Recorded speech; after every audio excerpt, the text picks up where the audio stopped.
மகா சிவராத்திரி 4 கால் பூஜைகள் மற்றும் பலன்கள் என்ன என்பதை பார்ப்போம். முதல் கால் பூஜை மாலை 6 மணி முதல் 9 மணி வரை நடைபெறக்கூடிய பூஜை. பிரம்மதேவர் வழிபட்ட நேரம் அது.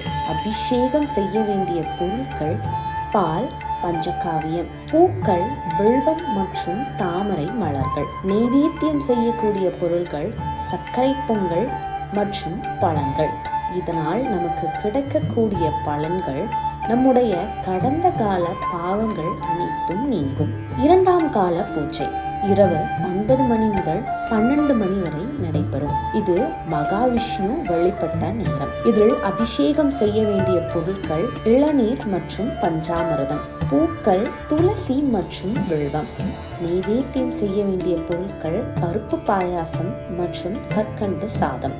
இதனால் நமக்கு கிடைக்கக்கூடிய பலன்கள் செல்வம் பெருகும், குடும்பத்தில் அமைதி மற்றும் ஐஸ்வர்யம் உண்டாகும். மூன்றாம் கால பூஜை நள்ளிரவு 12 மணி முதல் 3 மணி வரை நடைபெறக்கூடிய பூஜை. இந்த பூஜை அம்பாள் வழிபட்ட நேரம்.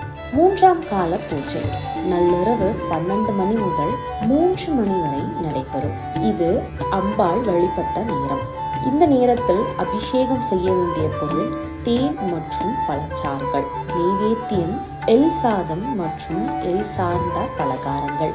பூக்கள் மல்லிகைப்பூ, தும்பை மற்றும் தாழம்பூ. வருடத்தில் இந்த ஒரு நேரம் மட்டுமே சிவனுக்கு தாழம்பூ சூடப்படும்.